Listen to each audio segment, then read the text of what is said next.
All right, I'm back. I told you I'll be back. I told you, but like you didn't believe me, did you? You thought that no, V is not going to be back. He's going to forsaken us. He's going to go to bed. No, I will not. I will stay awake for as long as possible.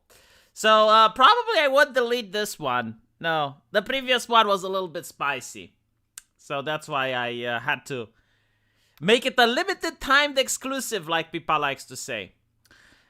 This morning I am caffeinated. I took a jug of coffee and I went like, and now I'm hyper as usual. When I'm hyper, people ask me if I'm drunk. Usually when I'm drunk, I can't say words properly. I talk like this a little bit, you know, because like your tongue just doesn't want to move. Like your lips move fast, but your tongue stays still. So that's why it is. I'm trying to stay awake though, because I reversed my sleeping schedule again, and I'm not spending time with my wife.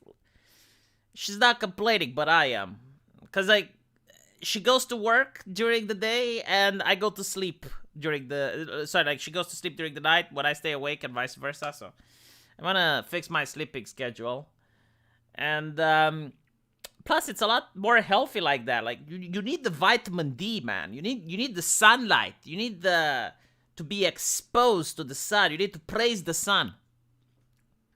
Oh yes. It's St. Patrick Day today. I had no idea. Didn't the progressives start whining about St. Patrick? Like every time there's a holiday and you have like a thing where people are happy, you get progressives coming in. And they're telling you why you shouldn't be happy and why you should be miserable because somehow it oppresses people. And it was like, oh my god, St. Patrick. Oh, yeah. I think like people in the United States were celebrating St. Patrick. And it's like, yeah, you're not allowed. It's an Irish thing. And it's like, yeah, but like, I think like when people are drunk, they want others to drink with them. Like it's a good thing. The more the merrier and stuff. Hello, Lesser Logic. Let's see if I can turn you into the Greater Logic. My god, I had some really weird adventures. I had some really weird adventures today, chat. So, there's this VTuber that I was told to watch. Was recommended to me. And I'm not going to name names, but it's an esoteric one. Very esoteric. And very interesting. I went to their channel. They had around 20 people watching, so I stood out. And they freaked out. It's like, why am I in the chat? What am I doing there? It's like, don't bring people to me. And I'm like, okay. And then they went in a tangent on Twitter. And I legitimately feel bad. Like, I don't want to upset people or anything like that. But it was so weird. It was so weird, like, what happened. And I'm like, what the fuck was that? You know, most people want more subs. But it's like, I guess some people don't. But, like, I'm not going to force anyone. Whatever. It's just... my sleep is messed up too, it happens. Yeah, Lapko, especially when you don't have like a fixed time schedule. Like when I had to go to school, my sleep wouldn't be able to be messed up. But although it did happen, no, I will tell you how you can mess up your sleep. Like you stay late until like 2 or 3 a.m. and then you go to school the next day, right? And then when you come home from school, you're incredibly tired. You're absolutely dead tired. So you go to take a nap. And then you wake up at 5 p.m. and you stay all the way up till 3 a.m. again because you're not sleepy. You can't get sleepy at 9, you know? Like, did you guys have that? Yeah, I'm actually, you know what, Sarah? You're right. I'm thinking about making an alternative account. Like, it's so annoying. Like, you think it's nice that everyone recognizes you and, like, being a famous person. Which I'm not, by the way. Like, I don't consider myself a famous person. But if I go into a place that has, like, 20 subs, I stand out. And I don't want that. Like, I just want to enjoy a stream. Like, that stream was actually entertaining. I kind of liked it. It was a stream with a lot of anons. That's all I'm going to say about it. And it was entertaining. It was fun. But, you know, like, it ruins the atmosphere when you become the center of attention. Don't stream when Rosa is streaming. You know what? I already wait for Pippa to finish streaming. Rosa's been streaming for, I think, like 3 hours. So, I'm sorry. I'm sorry, Rosa, but it is what it is. I gotta get my stream out of the way as well. Because then I have to also make a couple of other videos. Cameron Vesey for $10. Where are the bear infant feeders you promised? YouTube won't let me say the B word. The bear infant streamers. The bear infant feeders. Man, I just got the biggest brain freeze ever. I don't know. What? I wish I could help you, but I don't know. Cameron, explain. Don't send another super chat. Just explain. Yes. Oh, Pottigal is back. Pottigal, you're going to work. Are you starting your VTubing stream now? It's very interesting. You know what else I got besides VTubers? Now I'm getting into wrestlers. You're not shadow banned, James. Jamais. We see you. So, as I was saying, I gotta get to wrestling. So, what's interesting, like, when I was a kid, there were high debates on about wrestling, because here in Romania, you had Cartoon Network, and towards the end of the night, I think it was on Saturday only, you had the WWE wrestling, right? So, you had, before TNT. TNT was a channel which showed classic movies. But anyway, right, so. Oh, boobies. I never said I will show you boobies. But anyway, right, back to wrestling. So, there was this huge debate at high school, and people got very violent over it. Like, if you were on the wrong side of the debate, you could have got canceled by the school bully. And the debate was whether or not wrestling is real. And obviously, like, all the kids that didn't like wrestling would say it's fake. But people like myself, we really believe that it's real. We really, you know, we held on to the faith, like we believed it. And obviously, like, when people found out that wrestling isn't real, everyone stopped watching it. But now that I'm thinking about it, and I'm thinking hard, you know, wrestling actually does a level of storytelling that nothing else can do. And the reason for this is due to the fact that you're watching it as the people grow older. So you're actually, like, watching the character from his prime. Like, let's say the wrestler is, like, 30 years old. And then you're watching it, and the story is unfolding, and they become, like, 40s and then 50s. And it's, like, it's a way of telling a story that TV shows can't do, anime can't do. And it's actually really interesting. It's very sad when you find out that it's not real. Because you get really invested into it, and it's kind of nice. But, like, now that you know that it's fake, and you kind of get, you know, that the drama is being contrived, it's kind of meh. Not to mention, like, you look at some of the fights, and when you look at the fights, you notice that they're not really getting hit, right? Because, like, they're performers. And some of the choreography is so awful that I don't know how I used to believe that wrestling is true. But it's still interesting. Like, some of the gimmicks that some of the characters have is very interesting. I'm 50 and I sleep about 4 hours a night. In my youth, I slept more, but could also miss a night and be okay. Once up 74 hours, had to force myself to sleep. Yeah, apparently, like, when you're getting older, going to bed isn't as it used to be. Like, here's something else that's interesting. Like, this actually blew my mind, but it's true. Did you notice that the perception of time is different for children than for adults? Like, you perceive time more slowly when you're a kid. So, if you think about it, like, when you were a child, do you remember how long the years took to pass and how long a day used to be? And now, like, a day just comes and goes, and you're like, when the fuck did it become dark? But, yeah, no, like, this also explains why so many professional players, like, we're talking about games like first-person shooters, League of Legends, why so many people are young that play these games and they win prizes. And it's all to do with the fact that a big advantage that they have is that they perceive time differently, right? That in a competitive game where every frame counts, having this advantage makes you a lot better at the game. It blew my mind when I realized it. And this is the same reason why a fly that's on the wall is always capable of flying away before you can swat it. Like, why it's so fast. It's because it sees you in slow motion. Like the smaller the smaller a creature, the more different it perceives time. Which obviously would, like, reason would have it that an elephant perceives time differently than us. Like it perceives time, like it probably sees us moving a lot faster than it does. So anyway, bro, it doesn't work like that. It literally fucking works like that. Like, look it up. I just came from looking it up. It literally works like that. Like when you are a kid, I remember when I was in first grade and school was 4 hours a day. Like that was it. You went to school at 8 and you came back home at 12. It felt so long. It felt like a full work day. It was unbelievably wrong.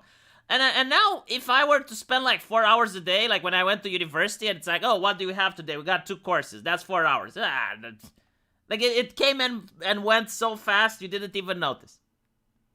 So no, it's literally like that. It's not completely fake. It's completely true. Entropic, fight me on this.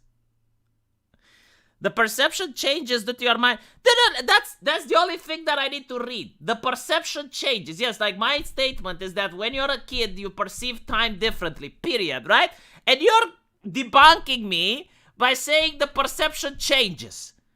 Yes, that's literally what I'm saying. Stop being a snotty know-it-all, Hermione. Please stop, Hermione. Please. Anyway. Samurai Flag, thank you for the $10. I think you handled the guy texting you well. I remember one time I messaged another YouTuber about your size a few times. He got mad and said, look, what do you want? Why are you texting me? I don't act like that. I mean, I'm really grateful for all the fans that I have, and I'm really grateful for you guys. This is why my Twitter DMs are open. Like, I'm not unapproachable. I'm not trying to ignore people or to act like, I'm the almighty YouTuber. Blah, blah, blah. Sometimes it takes a lot. Like, it can take one, sometimes even more, like usually 1 hour to respond to the people messaging me. Because again, I got like, on this channel, you might not notice, but I'm pretty sure everyone knows. I got a main channel with 140,000 subscribers. So I get a lot of messages on DMs and on Patreon and on Subscribestar. It takes me a lot to answer to all of them, but I do my best. Now, every now and then I do have like a person that texts me ridiculous stuff, or I get hate mail or whatever. But the reason I read yesterday's post was because, number one, it was really funny. Like, that guy had to post walls of text like that in order for him to get blocked by me. Like, he's the only guy I blocked in my recent YouTube career. And I felt bad for blocking him. Like, he wanted me to unblock him, and I said, you know what, fine, I'll unblock you. There you go, you're unblocked. And then he started drunk texting me again, and I was like, fuck this shit. You know what, I block him again. And then he came into the chat being upset that I blocked him, and I was like, dude, let's see what the chat has to say. So I censored his name so that people don't know who he is. I mean, some of you know who he is, but it's not like you just know the handle that he has on my chat. You don't know his Twitter, you don't know his Facebook, and that's not the point. But like, I just wanted you guys to see how ridiculous messages can get. Thank you for the $5, Samurai Flak, which admittedly maybe he just had a bad day. No, it's not one bad day, because like if it's a bad day, I ignore it, right? Like if I see someone tweeting me some bizarre shit, I'm like, okay, whatever. But like he had a consistent bad year. Like, you don't know the walls of text. It felt like I was in a relationship with him. We had gay but sex, and then I dumped him, and he's now like a jealous ex. But it rubs me the wrong way when you're that different from on stream and off stream. Am I unreasonable? I'm not trying to be fake on stream. It's just that when I'm on stream, I'm trying to be entertaining, but it's still me. I mean, it's still the same person. And I don't think I'm different. Like, has anyone talked to me in DMs? Am I that different off stream than on stream? I think I'm really the same. It's just that, yeah, I hype it up a little bit when I'm on stream because I gotta be entertaining, right? Like, it's why you guys come here, to get a couple of laughs. Obviously, I'm not like this in my day-to-day activity. You know, like if I come on the stream with a frowny face and no desire of living, incredibly depressed, it might make for a really bad stream. Thank you for the $5, Lapco92. Hold up, you mean you're not on the beck and call of everyone on the internet 24/7? I honestly try to be. I honestly try to be at the beck and call on everyone on the internet. I had people that came up to me with problems. Sometimes I gave them an advice and they liked it. Other times I gave them an advice and they didn't like it. It is what it is, you know. But I do try to answer to everyone. I do read the comment sections on YouTube. It's just that I only read them one day after the video is uploaded and that's it. So I don't go back to previous videos. Like right before this chat, I read the comments on the previous chat. But I don't try to like go back, you know, to the video that I uploaded 5 days ago and read. Because I just can't do it. I mean, there's way too many. Alex P, thank you for the €5. Fuel is expensive because the West used a lot of it burning all the bridges with Russia. No, they also used a lot of it to gaslight people. I think more fuel was used to gaslight than to burn the bridges with Russia.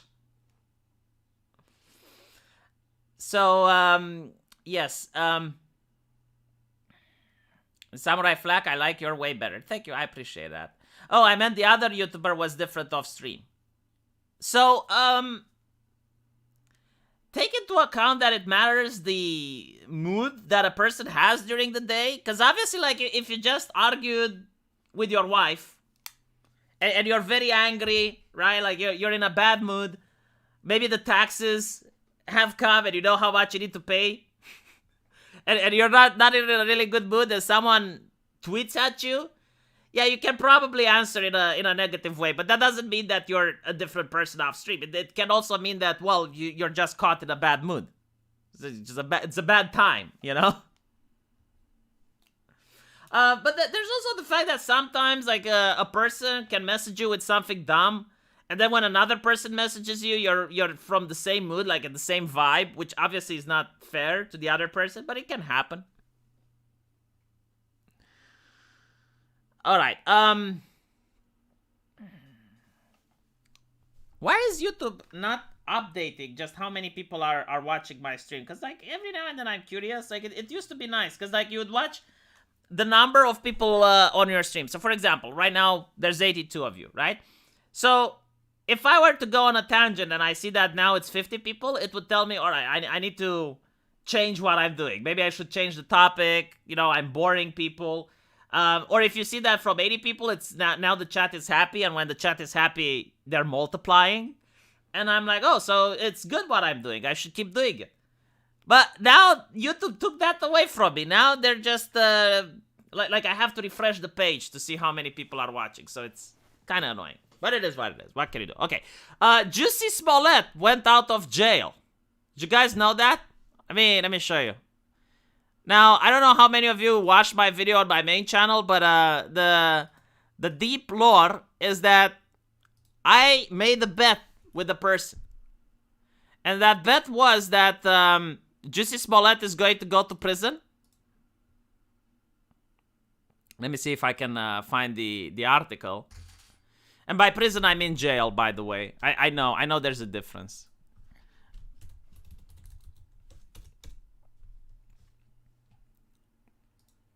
Here we go.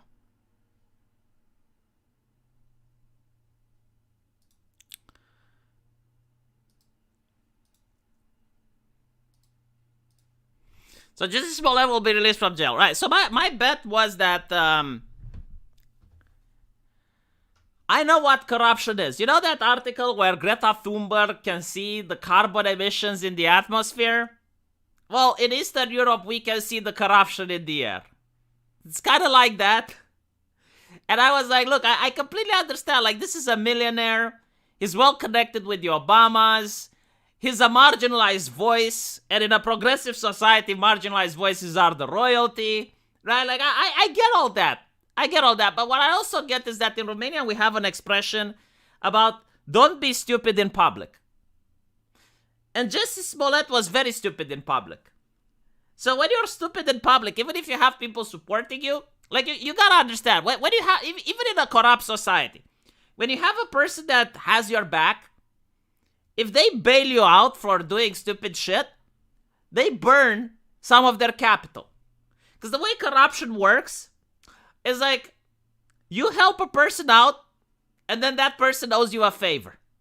So, for example, the first prosecutor who was prosecuting Mr. Smollett dropped the charges. So, it's very likely that a favor was called in order for that to happen. Now, people are willing to burn capital into calling favors when it's something important, right? Like, if he was going to go to prison for 20 years, yeah, okay, then people would be able to, like, try to get him out. But we're talking about 100 days. You know, like, if I was the person that has Justice Smollett's back, I would be like, dude, just take the fucking L. Just take the L, go to jail, spend the days, like 150 days. Go to jail, spend 150 days. You're a VIP. You're not going to be with general population. Like, you're a VIP. You can afford to buy some good food in prison. It just, right? But apparently, no, like, he's not going to take the L. Now, what a lot of people don't understand, because I've been given this article. I've been spammed with it. It's like my entire DMs are just blowing up with people sending me this article. And I told them, it's like, look, he made an appeal, okay? Like, he's not being freed from his sentence. Any person can do an appeal. Now, the reason people don't do appeals is because they don't have the money to burn on lawyers, especially if they know they're not going to win. So yes, like, he did an appeal. Now, the judge who's presiding over his appeal has said that because the sentence is so short, 150 days, if he were to start doing it now, by the time the appeal ends, his sentence would be carried out anyway, right? So in the event, because, like, when you do an appeal, you're still innocent until proven guilty. So in the event that he is innocent, it would have been ridiculous for him to be like, okay, you're innocent, but you already spent 150 days in jail, right? So the only thing that he's doing is prolonging the inevitable. Like, instead of just getting it over with, he's going to wait another 150 days. So that's it. You know, like, I haven't lost the bet yet. I will lose the bet if he actually wins the appeal. But I don't think he will win the appeal because I saw the actual trial. And by the way, even if he wins the appeal on a technicality, like, let's say the judge, I don't know, like, the judge pronounced himself on the sentence and influenced the jury or some shit like that. Or a police officer didn't write his name properly. There's still the possibility that it could be a mistrial and then he has to start all over again. So, whatever. You know, my point is that the reason he keeps doing this, and this is what I think. I don't think he is doing this in order to not go to jail. Because it's 150 days. I mean, even the judge said, it's like, just get out with it and you'll be over in no time, right? No, I think it's the fact that he lost his credibility. Like, even people on his side don't want to associate with him anymore. Like, if you're a progressive person who's legitimately worried about discrimination in the United States, you don't want people that file false complaints about discrimination, right? Because it undermines your cause. Because now when someone hears, oh, there's a hate crime, it's going to be like, oh, are we talking about a real hate crime or are we talking about another Juicy Smollett? Right? So, like, everyone is going to distance themselves from him.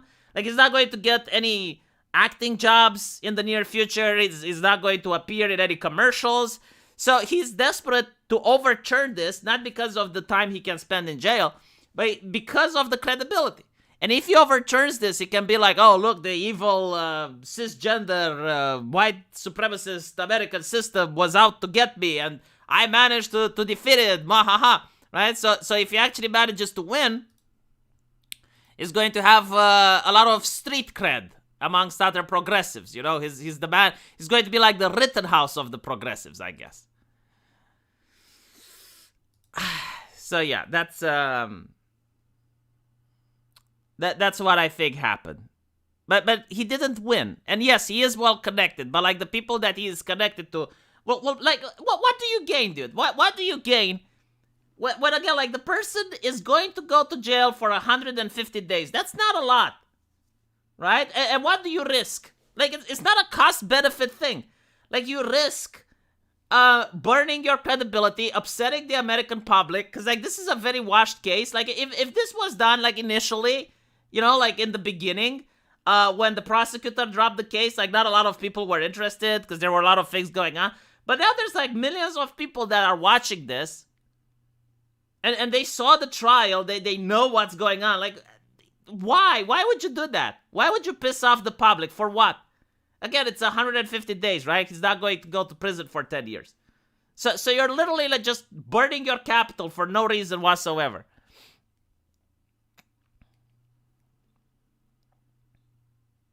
A lot of these people are losing credibility. Yeah, I mean, the mainstream media burned a lot of its credibility capital. Like, I was actually talking with a person the other day who does agitation and propaganda for a Romanian party, and he was like, the politicians are discussing how the media is going to require a lot of time to regain its credibility.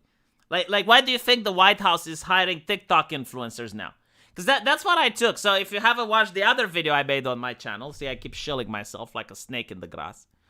But I was pointing out how the White House is now hiring TikTok influencers in order to lecture the American public on geopolitics and the energy sector in the United States. And I'm like, okay, why the fuck is this happening? So let me just see if I can show you what I'm on about. So TikTok White House.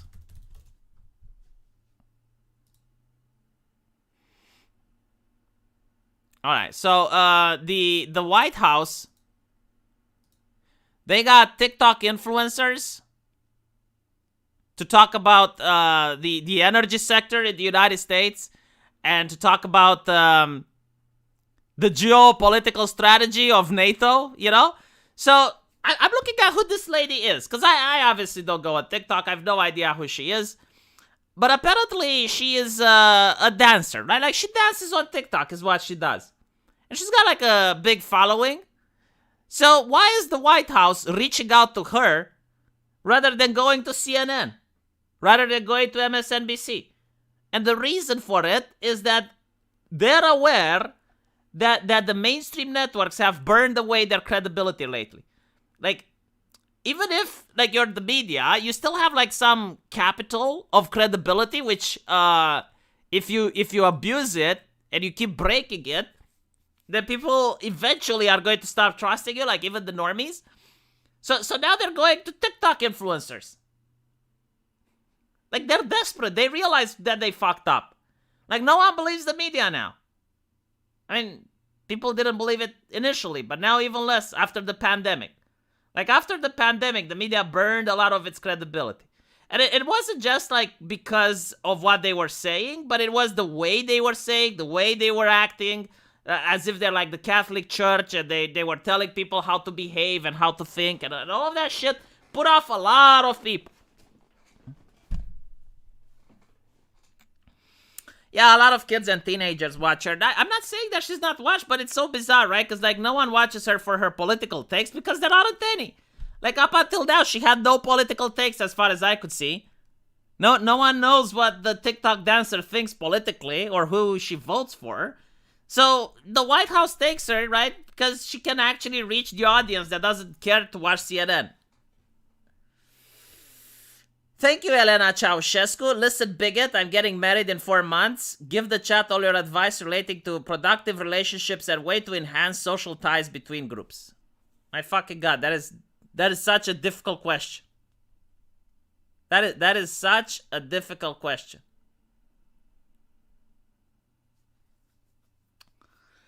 Okay, so if you want a productive relationship, what you want is not a person that necessarily shares your hobbies. Because you can find a person that shares your hobbies and you can have a good relationship with them or a bad one. But you can also find a person that doesn't have a single thing in common with you and you can still have a good relationship. What you want is a person that shares your values. So you want a person that believes in the same principles that you do. If you don't have the same values, you can have a really good ficky-ficky, can mess up in the bedroom really nice, but you're not going to be able to have a strong relationship. So the values are the most important. In other words, if you're like a hardcore Christian, you can't have a relationship with a Marxist. Because they're going to have completely different life views than you.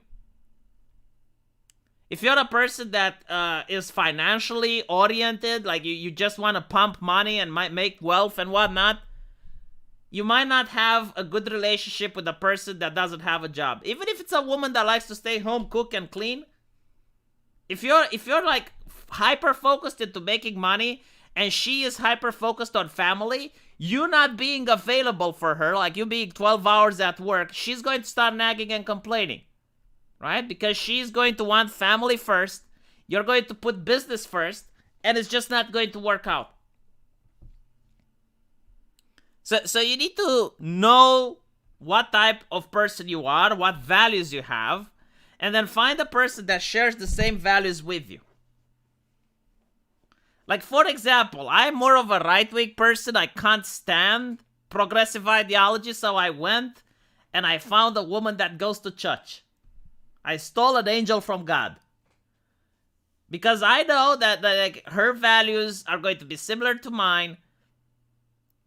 I make sure that she's well educated. You know, she went to University of Medicine like I do. We have things in common, but that's not the important aspect. The important aspect is that she's got an education, right? That's also interesting. Like, if she's got an education,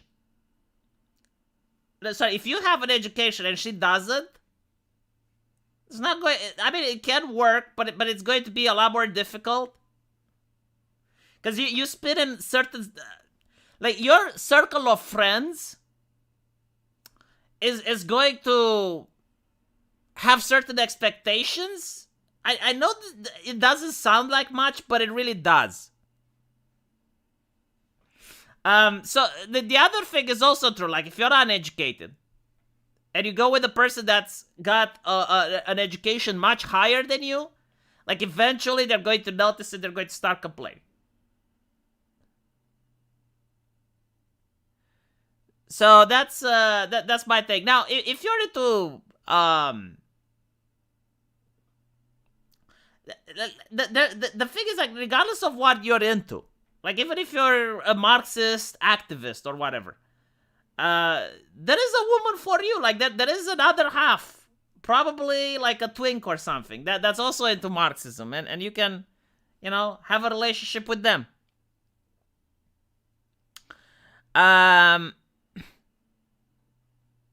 Okay, I'll tell you about the education. All right, let me give you an example. So this is about my cousin. Now, her first boyfriend was a hard-working lad, but he didn't finish high school.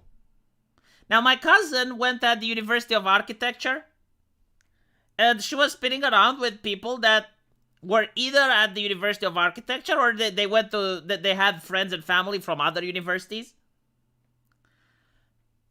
And it was very difficult, like when they would meet at a club or something, and they would have like, people introducing themselves, and it's like, hey, I'm Mark, I go to law school, hey, I'm John, I go to the University of Architecture, right? And then it was like her boyfriend, hey, I'm Alex, I'm currently not doing anything, I'm a NEET. It's not just that the other people would feel weird, and that my cousin would have felt weird, but it's like Alex himself felt like shit. Like he started feeling insecure because he was looking around. It's like, oh, look at all these people that she is hanging around with. That they're way above my pay grade. They're way above my level. And he started feeling insecure, even though like she never brought it up and she never told him about it. Like he just personally just.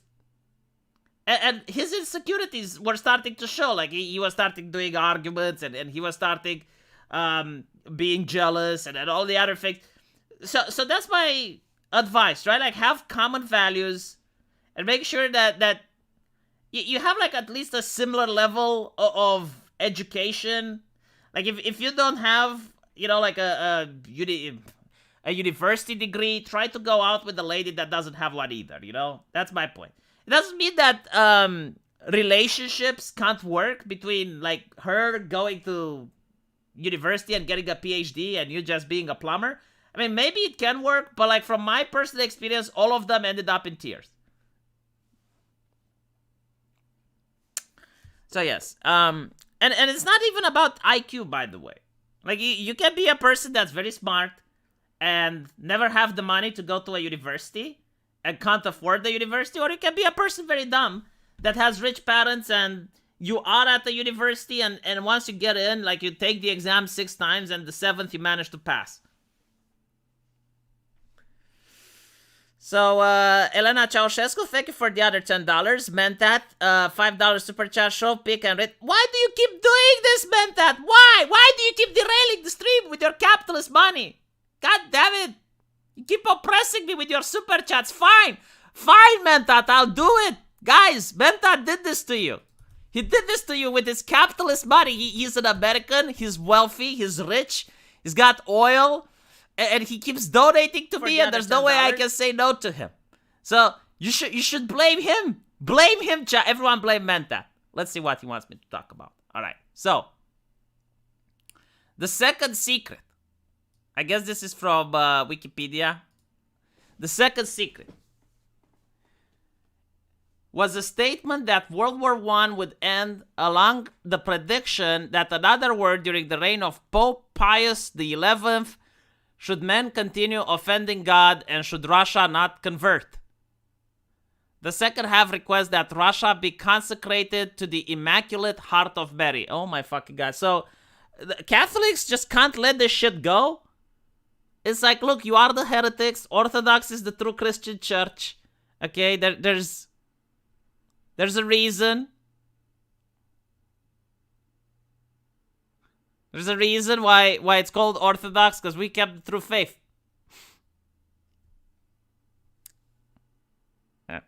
Now, you have seen hell, where the souls of the sinners go to save them. God wishes to establish in the world devotion to my Immaculate Heart. If what I say to you is done, many souls will be saved, and there will be peace, blah, blah, blah. On Friday, 25th of March, during the celebration of Penance at 5 p.m., in St. Peter's Basilica, I will consecrate Russia and Ukraine to the Immaculate Heart of Mary. Yeah, okay, fine. You know, like, are you surprised that the Pope is a political activist at this point?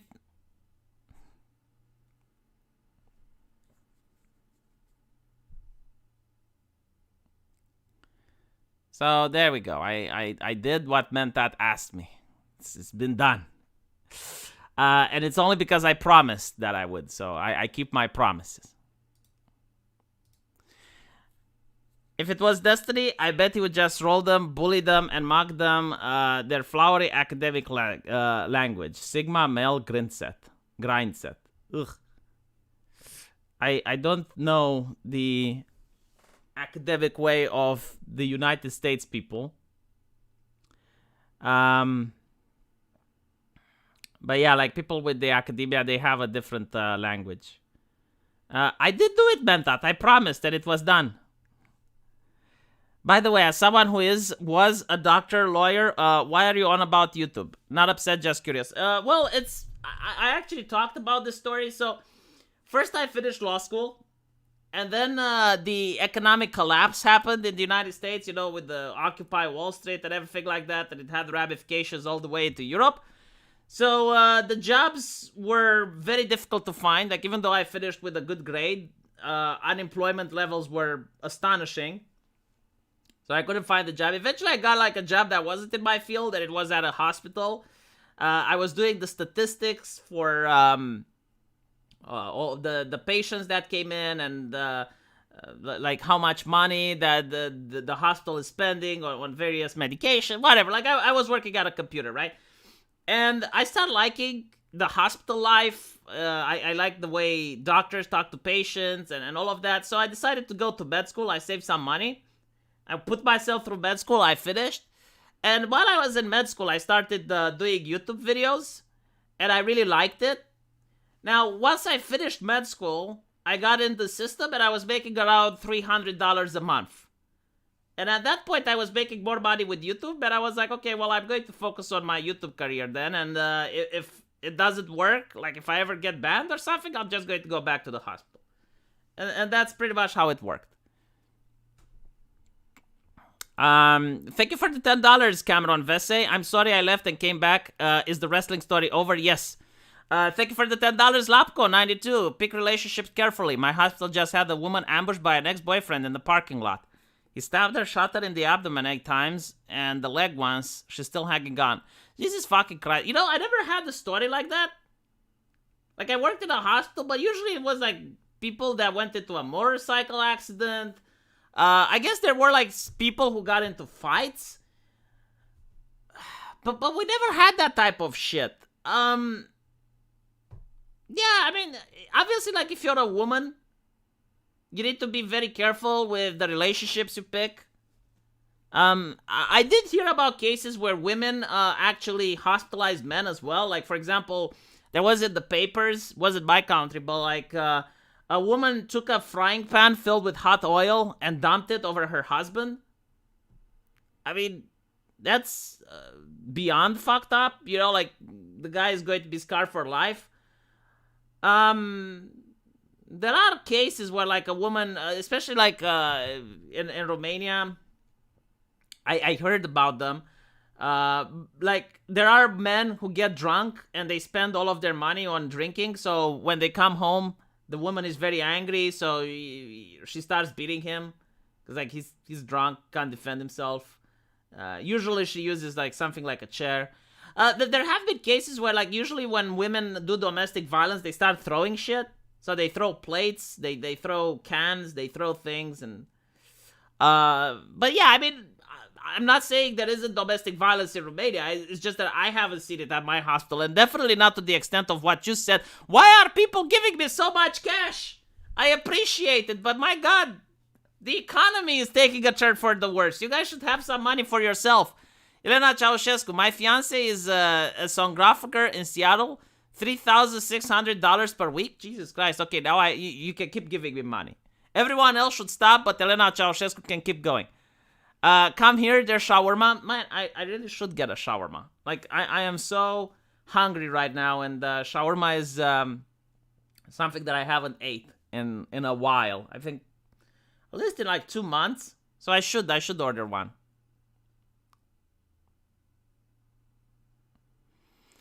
Yeah, like, but my advice, and this is what I would tell my daughter as well if I have one, you know, but like to any person, regardless if you're a man or a woman, the moment, like the very moment the boyfriend, girlfriend, whatever, the moment they hit you, you need to end the relationship.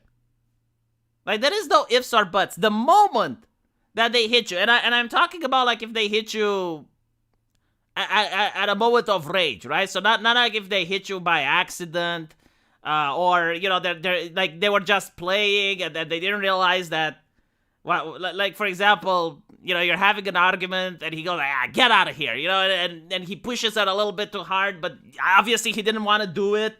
No, I'm not talking about accidents, but I'm talking about, like, actual physical violence, right? Like, when they want to hurt you, you should break up the relationship. And I will tell you why. Even if you're a guy, right? Like, if you're a guy and the woman starts hitting you, there can be a case where she does, like, you're fighting, you're having an argument, and she hits you, and like, the instinct, right? Like, the instinct is when someone hits you is to defend yourself, and you might just push her away or something, you know? But like, if you push her away and she stumbles and she trips and she hurts herself, who do you think the cops are going to blame? Right? So the moment she hits you, just end the relationship. Just end it. Because, like, she is no good. And it goes the same for a woman, right? If a guy hits you, then it means that he thinks it's acceptable and he's going to do it again. There is no, like, oh, I'm going to change. No. There are 2 types of men. Men that don't hit women and men that do. You do not want to be in a relationship with a man that does. There is no excuse for hitting a woman. Okay? Ever. Well, I mean, okay, there is one excuse. There is a single excuse for hitting a woman, and that is self-defense, right? Like, if she has a gun, if she has a knife, if she has something, like, oh, all right, fine. But, like, other than that, no, there is absolutely no excuse for ever hitting a woman. So that's my statement. That's what I would say to my daughter. That's what I would say to my son. That there is not a single possibility where you can say, oh well, but that in that case it was no.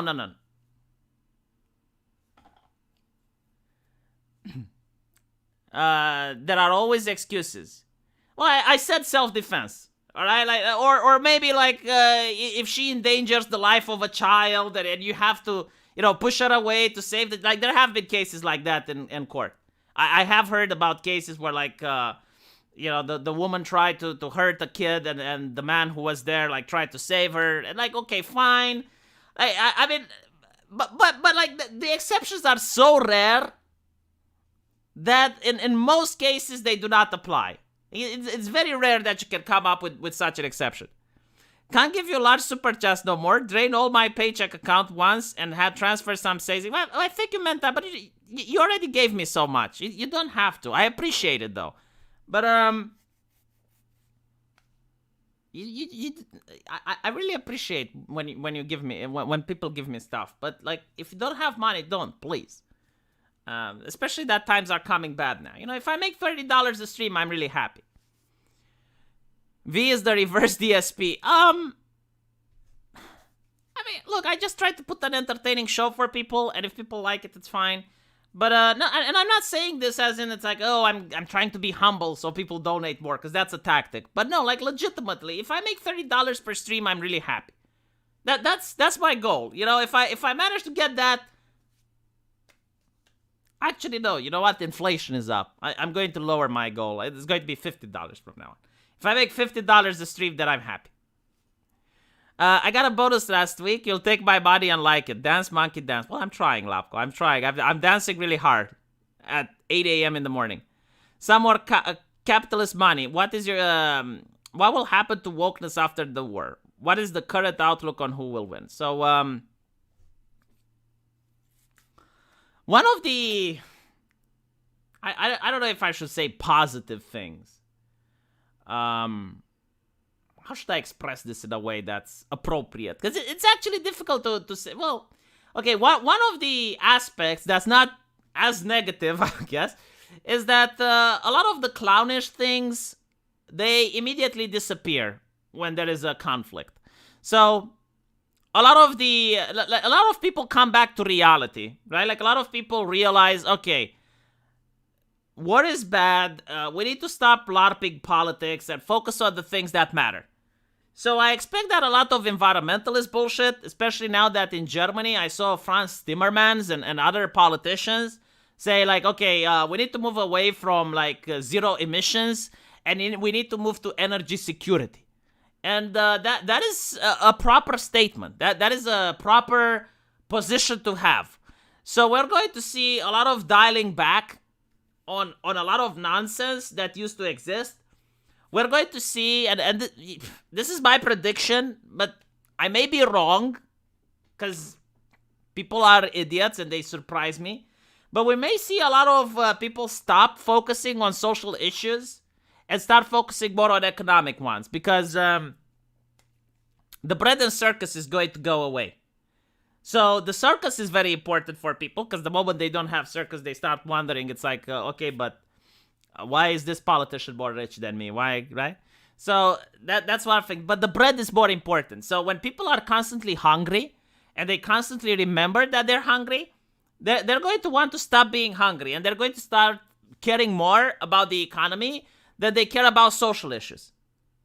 Like, for example, gay marriage is nice and great, but like, I'm hungry. So when you have a political party that promises, oh, we got such a good ideology, and it's like, oh, we're going to care about the marginalized voices, a lot of people are going to be, motherfucker, I'm a little bit marginalized right now. I need to put food on the table. Can we talk about the important stuff? So I expect a change like that to appear.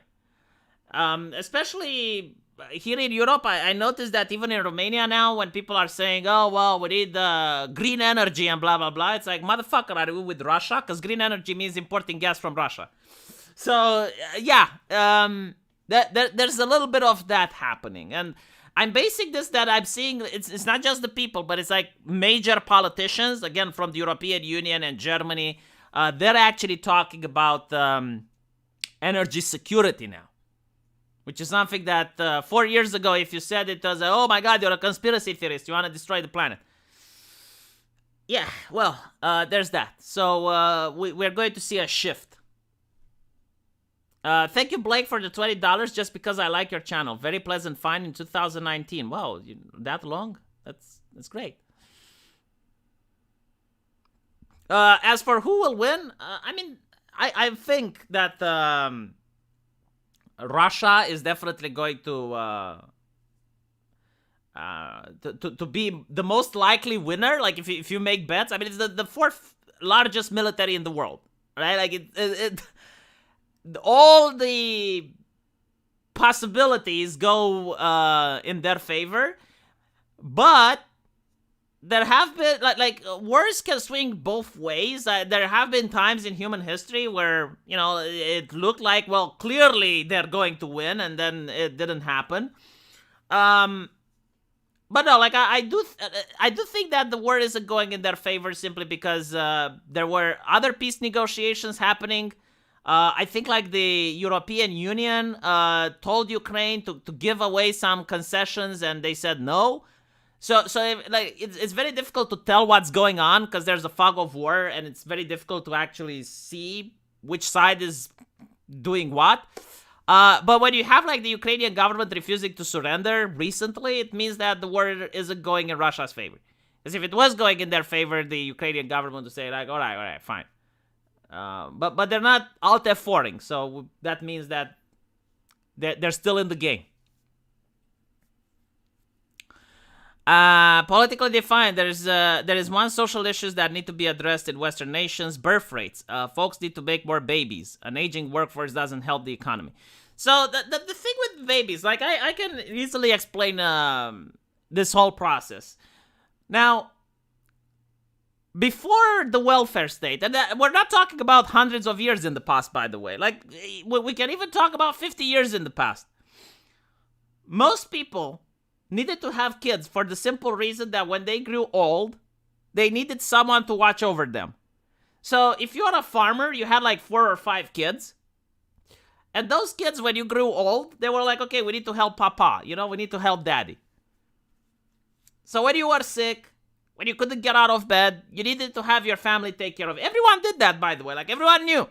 So even if you hated kids, even if you're like, oh, goddamn those little rascals, the concept was like, but what do I do when I grow old? Who's going to help me then? Now, the state is supposed to help you, right? But the state, through pension, through old retirement homes, through whatever, the state is helping you. But like the state doesn't actually help you. The state takes money away from some people and gives it to others. So the state is taking money from young people and is giving it to the elderly. Through welfare, through healthcare, through all of these programs, right? But because the state is now the one responsible, most people think it's like, okay, well, I'm not going to have a kid because the government is going to help me. Which is fine if 1 or 2 people think like that, but when a lot of people think like that, when the overwhelming majority of people think like that, then you're in big shit. So then the state has to go, it's like, all right, well, what are we going to do now? Well, we can get some refugees. Oh shit, they're not compatible with the culture we're in, and they don't want to, they're not integrating properly in the workforce, so we need some hate speech rules in order to make them to integrate more easily. Oh, that doesn't work either. Oh, fuck. Right? So now the government's are in a predicament. Because the birth rates are a problem. Now, there's 2 ways out of the problem. One of the way is to just go through the wave. I mean, it's going to be really bad for one generation. They're not going to have a lot when they're old. But things are going to calm down eventually. It's like going through a wave. You brace the storm, you go through the wave, and then things go back to normal. So that's one way. The other way is get immigrants, like Ukrainians, refugees. This is why a lot of countries are happy right now. Oh, well, Ukrainian refugees, they're going to get into the workplace. Maybe they're going to be more compatible with our culture, and it's going to be a lot better. So it'll be better for the Western Europe. But for Ukraine itself, if people keep leaving, going to be bad for the people that are there, right? Because like what you do is like you move the problem, you move the human suffering, because this is what we're talking about. We're talking about human suffering, okay? You move it from one place into another. It's like, okay, so Western Europe gets to benefit from welfare, from cheap labor, from all of that, and the people in Ukraine are going to experience what Romania is experiencing right now, which is a lot of people emigrate. Entire villages are desolated. Like, a lot of people have left. The elderly are sitting in massive levels of depression. I mean, I've seen so many elderly in the hospital who are crying because they haven't seen their kids in 10 years because they left for Canada, for the US, for Germany, and they're incredibly depressed. They don't understand why is this happening to them, so on and so forth. So that's the solutions to the problem. Either you brace the storm or you put the problem in someone else's hands.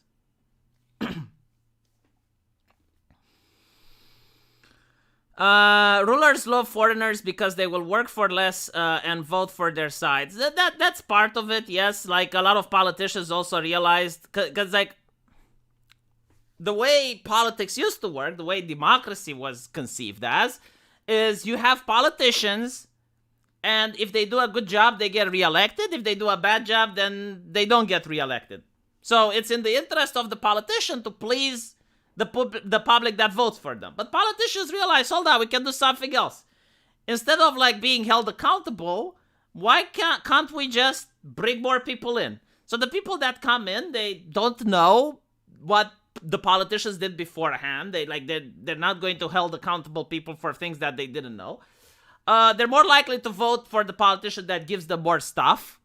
So, like, for example, if I was an immigrant in the United States, and let's say I don't speak the language, or actually Japan. Let's say I immigrate to Japan, I don't speak the language, I don't know the custom, but there is a political party that is willing to be more favorable towards immigrants. You know, like they're giving us welfare, they're giving us all sorts of programs to find a job easier. Now, I can't vote for them because I don't have citizenship, but I can encourage other people to vote for them. I can do activism, I can get a job at them so that I put flyers, or that I go door to door to people to convince them to vote, right? So you can do on-the-ground work, even if you can't actually put the vote. You can write blogs on why people should support them, so on and so forth. So yeah, that's... And of course, if you get Japanese citizenship, you can actually vote for them. Welfare destroys the family unit. Absolutely, that's true. Can't deny that shit.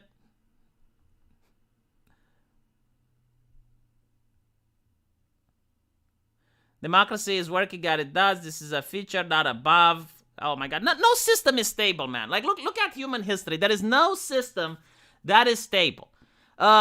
Kings get the guillotine. Dictators eventually get overthrown. Democracies eventually collapse into autocracies. Like, stop looking at the perfect system. It's more like the calendar. You know, like that thing that says that strong men create good times. That is absolutely true. Strong men create easy to see boobs. Easy to see boobs create weak men. Weak men create hard to see boobs. Hard to see boobs create strong men. That is absolutely true. Think about it like winter is coming, but after winter there's spring, and then there's summer, and then there's autumn. Okay, so all of these things come to an end, but from the ashes rises something new. Like, this is human history. Problems don't go away. Sorry, problems don't disappear. Problems don't get fixed. They go away and they come back later.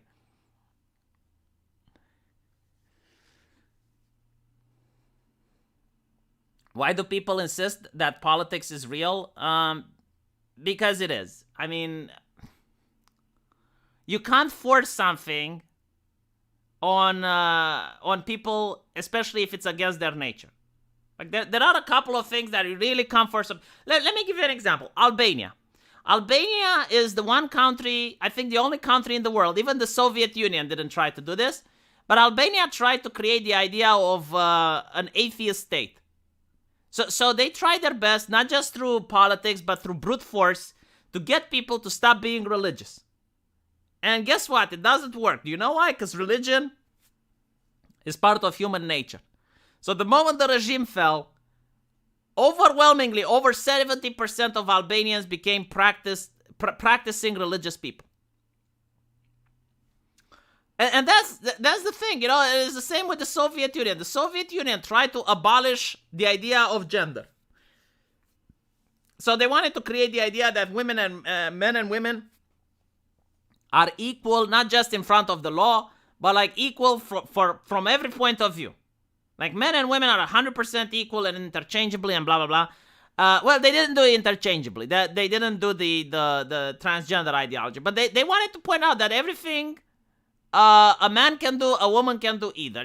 Which, if you look at, for example, the Olympics, you will see that the record that men set aren't the same as the record that women set. And that's fine. Like, I think men and women are there to complete each other. They're not there to compete with each other and to show that one is stronger than another. It's like, no, there are certain things that women are better at. There are certain things that men are better at. Whatever, But the communists tried their best in order to push this idea that that's not the case. And they didn't just try to do it with ideology. They also tried using repression methods by punishing people that disagreed and whatnot. And up till this day, they haven't succeeded. In Eastern Europe, in the Soviet Union, they haven't managed to. Because it's not human nature, humans are a dimorphic species. Women like looking pretty, they like dressing differently. They're attracted to certain aspects in men. Men are attracted to certain aspects in women. It's just what it is. Holy shit, how much money do you have left, Elena? Talk about why you won't come to the United States. I think I already talked about it. It's, like a 16-hour trip? So first of all, it's incredibly expensive. I think it's around like $3,000 a ticket. I might be wrong. I'll have to double check. But it's incredibly expensive. And secondly, it's like a 16-hour trip. And when I arrive, I would be in New York. So if I want to travel to a different state, I have to take another plane trip. So it's excruciatingly expensive and excruciatingly time-consuming. What I mean is that politicians are just actors pushing policies from the shadows. The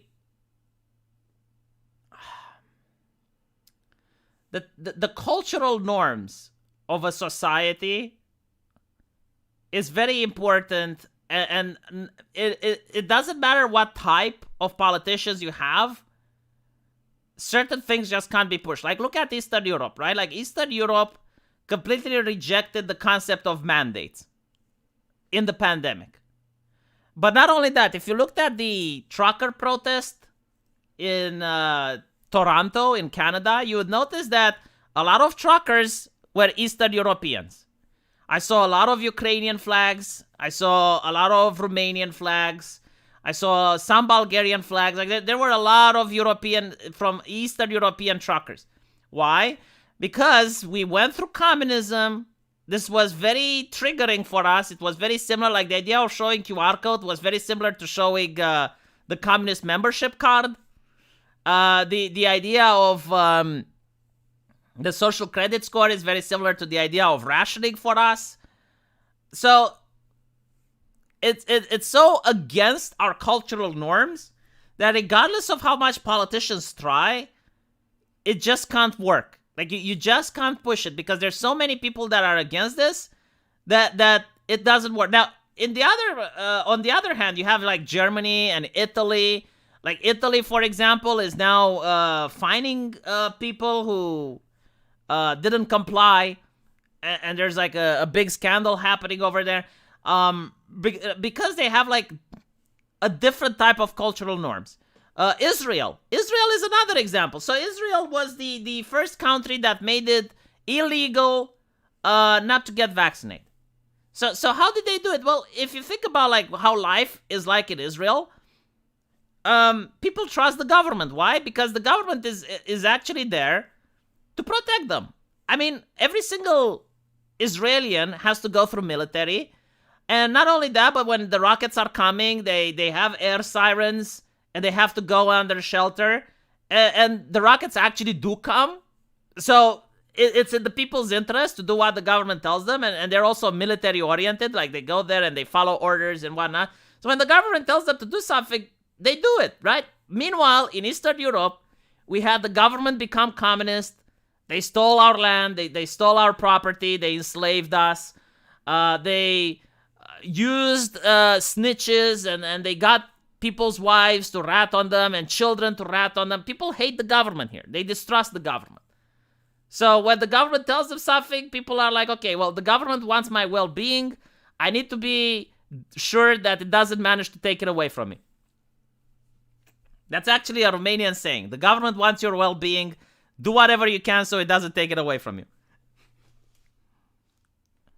So my point is that, yes, while politicians, they have special interests, they can be corrupt, they can have other, like they can care more about the people funding them than the people that vote for them. That's all well and good. But at the end of the day, the cultural norm of a society is very important. This is why progressives are so desperately trying to control every avenue of culture. Because like the culture you're consuming creates the cultural norms.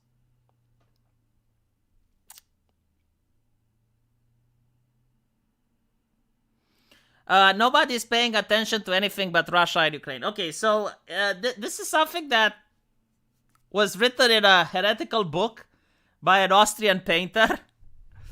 And he is the one that coined this tactic, by the way. And it's kind of a shame that people don't know about it, because like you're supposed to... Just because an evil person says something, that doesn't mean that thing can't necessarily be true. So what he said is that the public can only pay attention to one problem at a time. So if you want to unify a nation, like for example, you want to unify the United States, the way you can do this is by finding a common enemy, by finding a boogeyman. So this is why during World War II, for example, the United States was very united, right? Because you have the boogeyman.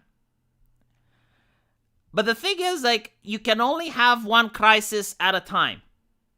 If you start pushing 2 or 3 different crises at the same time, it gets people to stop being interested. So this is why there's just one crisis. And you get to see this, like, for some reason, the crises just don't go away anymore, right? So you have... the crisis with fascism under Trump, and then you have like the BLM, the riots and all of that, and then you have the pandemic, and now you have the Ukrainian thing. Like, it's just crisis from crisis from crisis, and I'm curious like when people are going to be like, enough, just shut down the fucking television. We're tired. I think like the food crisis is going to be next, honestly. I commissioned 20 years in the army, spent the whole time on US-Mexican border doing CDC. It's a cat and mouse game. Well, it's probably going to get worse. I can't say thank you for your service, because you're American, You need to get into the Romanian army so I can thank you for your service. That is actually something very interesting, though. America is the only nation in the world that uses the concept of thank you for your service, which is very interesting. Like, it's a very militarized, like a very warrior culture, right? Like that, exactly what I was saying before. Like, various cultures have different things. Like, notice how the Democrats, they attack the police, they attack the Constitution, they attack a lot of things. They never go after the military. Why? Because the Americans, like, the American culture is to respect its military. Like, any political party that would go after the military would be political suicide. Like, they will never get voted into office again. Like, you can do many things, but in America, like, going after the military is a big no-no. Like, that is a huge blunder. You can push for whatever you want, but you can't say anything bad about the military. Even the Democrats do not go out. Like, they will go after the cops. They will go after, whatever. But not after the military.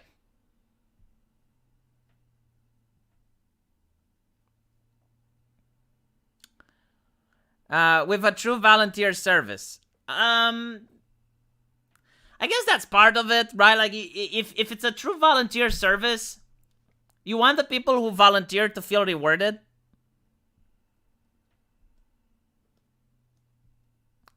Like, you want people to be motivated to volunteer. So, like, this whole thing where you have... But it's not only that. You have companies that will give, like, for example, discount for military servicemen.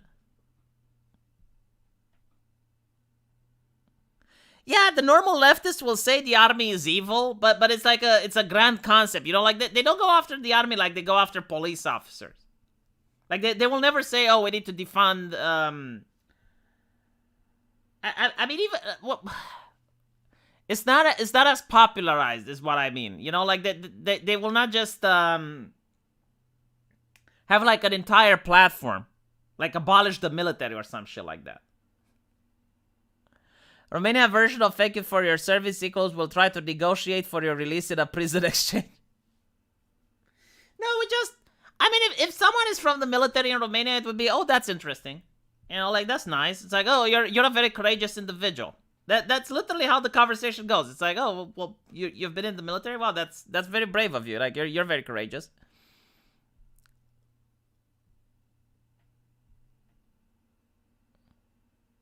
They literally say defund the military for decades. Yeah, man, but like, look at the rhetoric they use against cops, and then you look at the way they talk about the military. Yeah, sure, they talk about defunding it, but when they get in power, they never do it. Like, has a Democrat actually shrunk the defense budget of the United States? I would be really interested to see that. Like, if I can see that, I'll change my mind.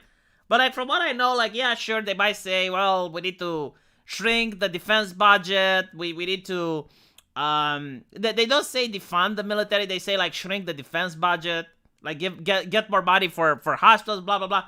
But when they actually get in power, they never do it.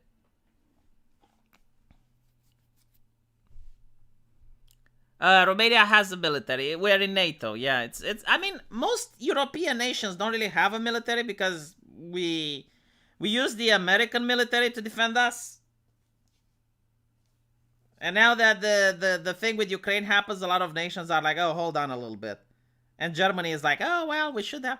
Why am I getting so many super chats? Thank you for the $10, Emily Watson. V, we still thank our servicemen because originally they were our elders from a world war and had been drafted. Yeah, but, dude, you're comparing yourself to Europe? Like, it happened here as well. And we, like, my point is we don't say that, right? So, In Europe, everyone got drafted. Like, we didn't have a draft. In Europe, like, everyone had to fight. And you have even famous actors and politicians, and they fought as well. But not only that, like, the war happened here in our countries. I mean, it's a lot more traumatizing.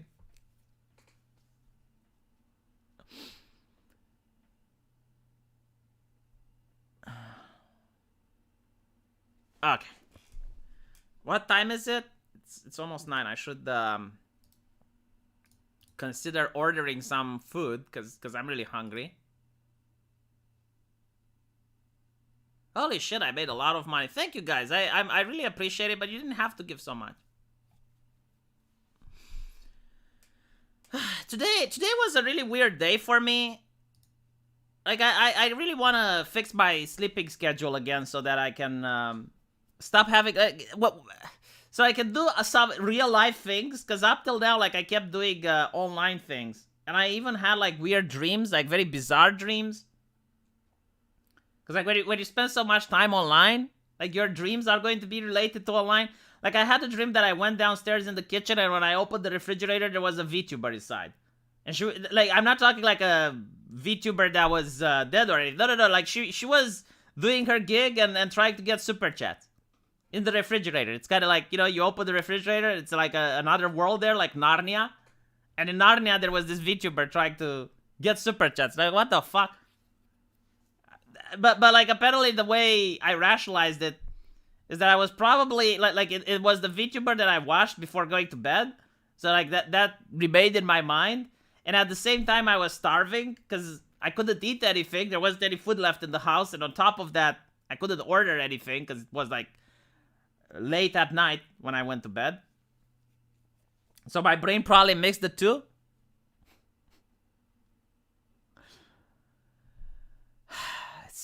I guess. And then like today, I was recommended this VTuber by someone, and it's like, hey, they're interesting. They're with. I'm not going to tell you who it is because it's part of the story why I can't tell you. But it was a very esoteric VTuber, and she had like 20 people watching. So when I go there, like everyone notices me, like everyone knows who I am, and the VTuber freaks out. It starts acting weird because I'm in the chat and people ask me, don't talk about her, like don't mention her channel, don't mention her name. Like I don't want to do something to a person that doesn't want me to. Like if you don't want me to mention you, I won't. Like. But yeah, she was into Chan culture, which is why I found it interesting. It's like, oh, like that's interesting. But I felt bad. Like I really felt like I was trespassing on someone's property. And I didn't wanna. It's like I'm not. Whatever. By the way, the problem with homeless people can't be fixed with dumping money on them. Like I keep hearing leftists saying, "Oh, we dropped $14 billion. It's like we still have homeless." Like let me tell you something. Let's say you take a homeless person, right, and you give them a home. Do this thought experiment, right? Like you take a homeless person off the streets, and you give them a home. That particular homeless person isn't going to be able to pay the utilities. He's not going to be able to pay bills. He's not going to be able to pay property tax. Eventually, he's going to lose the home. Now, obviously not all. Like, there might be some homeless people which are going to be able to use that opportunity. Like, I'm not saying no. But the problem with homeless people is the substance addiction. Like, most homeless people, again, not all, but most of them either have a drinking problem or a drug problem. And they might have also been homeless for so long that it's very difficult for them to reintegrate into society. So if you want to fix the homeless population problem, like if you want, it's very hard to deal with the people who are already homeless, but what you can do is to prevent more people from getting homeless. So a thing that you want to do is to clean up the streets of drugs and substances. You want to have programs that can help people reintegrate, like the homeless people that actually want to reintegrate. Try to make it easier for them. Right? That's the thing you can do. Like, make sure that there aren't drugs available, at least not in an amount that like a homeless population with 100,000 can manage to keep getting them on a daily basis, right? Like that's what the thing you want to do. So no, like just throwing money at the problem isn't going to make it go away. Now, I'm not saying you shouldn't donate to the homeless. Of course you should, but like, it's not. It's an unreasonable expectation to believe that if you just dump money, the problem just magically disappears. Like, some problems aren't that simple. It sounds simple, but it's not. And the shelters, like I'll tell you why. It's not just because like shelters ban booze and drugs. I mean, I think in Romania, like if you're a homeless person, you can go to a shelter and you can still have booze. That's not the problem.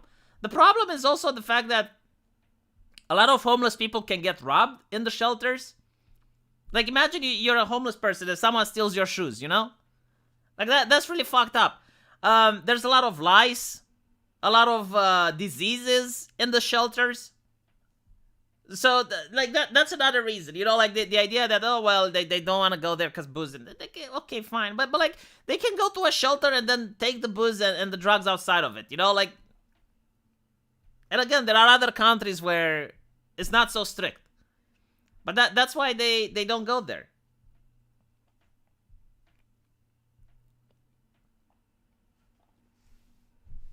I've been gatekeep.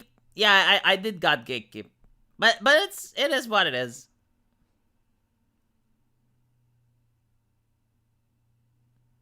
If she is in the fridge who is watching her, I don't know, like other people that want food at the same time. A VTuber's chat is a private company and can do whatever it wants, I guess.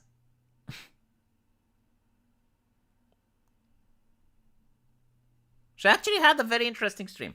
I had fun.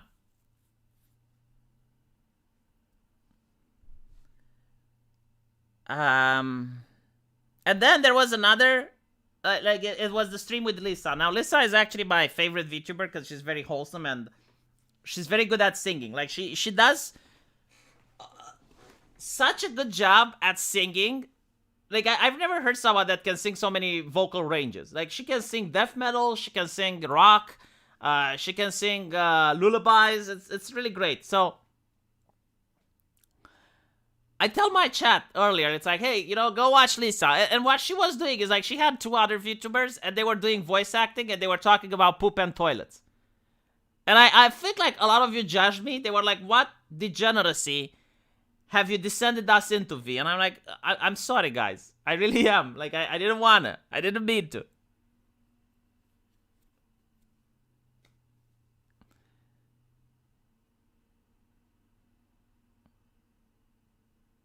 Stop simping for VTubers. You're a married man.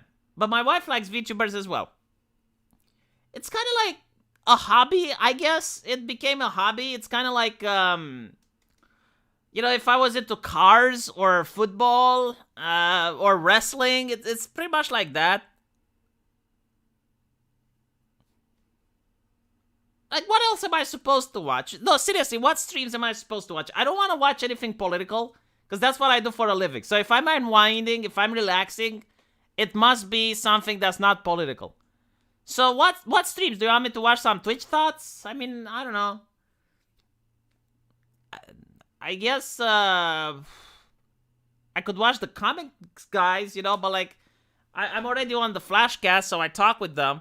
I don't know, like what do you guys suggest? Like anything, like what do you guys do? Let's actually ask chat. What do you do when you want to unwind? Like you're playing a video game and you want something on the background. What is it that you do? Thank you for the 125 Filipinos, Dr. Kimochi. Thanks for the second monitor content. Here's some seller's remorse. Cry to your money bags. Also, have you heard of the French VTuber Saroué? I'm really not that well versed into the VTube community. Like, I just have some that I like. So, I like Lisa because she's into singing. So, whenever I want to relax, and her singing is very wholesome. I like Pippa because she talks about politics. And I need to find a VTuber that's really toxic when playing video games. And that's pretty much it. And by the way, when I say that Pippa talks about politics, it's not the type of politics that I cover. But she covers it in a way that doesn't feel stressful for me. Because, like, if I were to listen to Styx Hexenhammer or Tim Pool, that would stress me out because it's work-related. But she covers topics that I don't cover, so it's fine. Like, it doesn't feel the same way, I can't do ASMR. I hate ASMR. I'm really, like, it creeps me out. My grandfather was born in 1898. He was crippled in the slaughter of World War I, surviving the Spanish flu, went through the Dust Bowl and the Great Depression, went through the rationing of World War II. What do I have to complain about? Well, when you put it that fucking way. Yeah, no, like, seriously, the people of the past, they had some really difficult lives compared to us. My God, like, it's... I am so grateful that I live in the current time. Like, the only thing we can complain about is, like, getting fired. Which, don't get me wrong, is bad. I mean, being homeless is really bad. But, like, compared to, like, being a refugee from a war, like, especially, like, World War I and World War II, where you see entire cities being destroyed, and, yeah, or being sent to a gulag and actually having, like, political repression, that's horrible.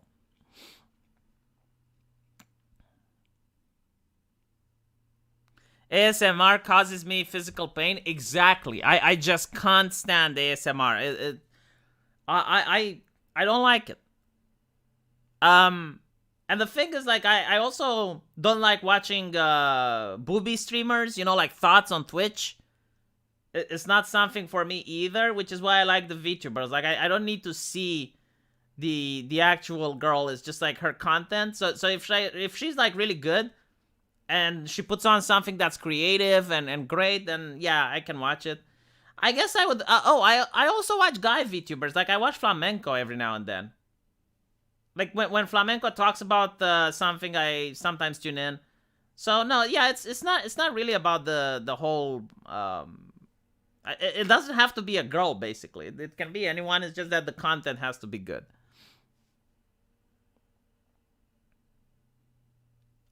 Why don't I watch people build cool stuff? I'm just not into it. I know it's a genre, but I just want to play video games and have something on the background. So I can't have like if I watching people build cool stuff because it's like it would distract me from the game.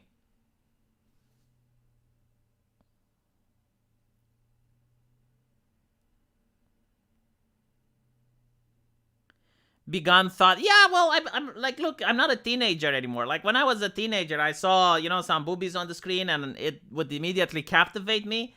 But now, no, like you need to have a personality and you need to be actually entertaining for me to watch your stream.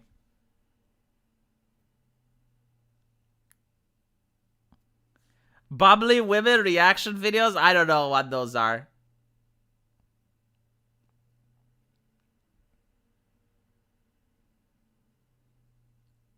Warhammer podcast. Yeah, I used to listen to Arch's videos when I got into Warhammer.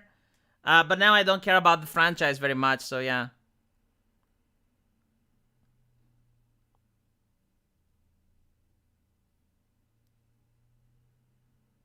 I was on R223C gaming stream. He doesn't like your suggestion to change his name. Took it a bit personally. Dude, I explained to him the reasoning for my suggestion. I told him it's a very difficult channel to remember.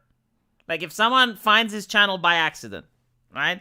And listens to it, and then they want to come back next day, they will not remember the name of the channel. So I suggested that you should change it. Now, if he doesn't want to change it, that's fine. I mean, God, I'm not forcing the man to do anything. I just gave him an advice. Um, but yeah, I mean, it is what it is. What's my hate for Warhammer? The way the company treats its fans. And the direction that the company chose to take the story into.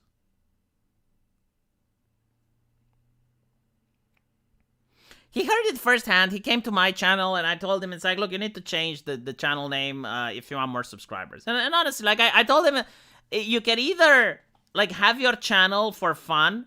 Like if you just want, like people to watch you that are your close friends, like keep your channel name. But if you want to like grow, you need to change your channel. Okay, find a name that's catchy, but it's not very common. And he said that I'm being passive aggressive. No, I was very active aggressive. Like I gave him some advice. Now it's up to him if he wants to listen to me or not. If he doesn't want to listen to me, that's fine. If he wants to listen to me, good. I'm not starting drama and shit. If he wants to start drama, whatever. Yeah, it's nothing personal. Like I genuinely wanted to help him. But again, like he doesn't have to listen to me, Like he can just be like, fuck you, V, I'll do what I want. And then grow to 10,000 subscribers without changing his channel name just to stick it to me. Just to show me like, look, V, you thought I couldn't do it, but I did.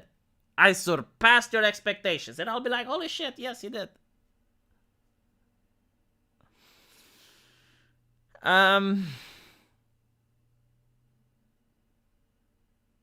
His name should be related to his model. Yeah, like Foxy Gaming or something. I don't know. Whatever. He can do what he wants to do. I just gave him an opinion.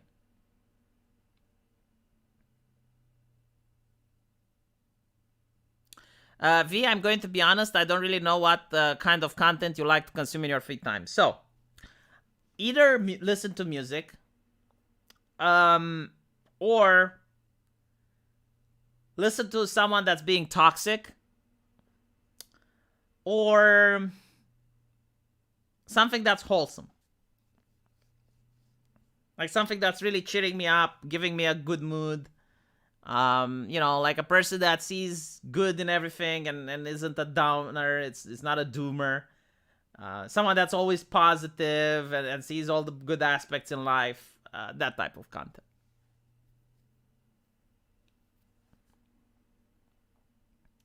Lovecraft's Cats Gaming, yes.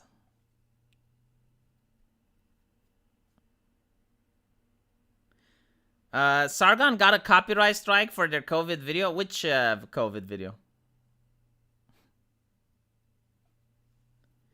DSP. I used to like DSP, yes.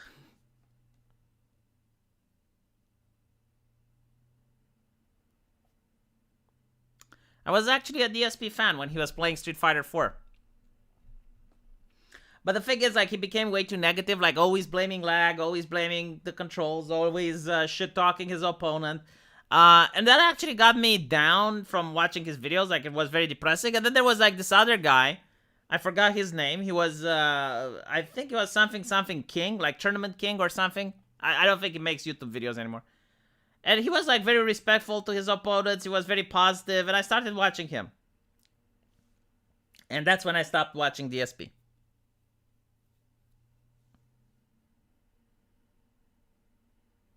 I gotta say, I do respect R223C Gaming for telling off a dude trying to get him to stop wearing, though. But I'm not upset I'm not upset that he told me off. Like, it's fine. Like, I'm not forcing him. I don't care what he does. Like, I just gave him an advice. It's up to him. Like, the thing is, like, why he took it personal is bewildering. I just told him, like, look, you should consider doing this. I explained to him why. It makes sense, right? Like, if someone finds this channel one day and likes the content, it's probably something very difficult to remember. Like, if you're going to be like, okay, I want to watch what I watched yesterday, you're not going to remember R3C22. Like, look, I don't even remember the channel name. I have to look at the chat. So I gave you, like, the reasoning behind it. Now, it's up to him to do whatever he wants, obviously. He told me off. It's like, okay. I mean, there's people that gave me advice, you know, like there's people that told me to stop swearing. There's people that told me that I should focus more on editing.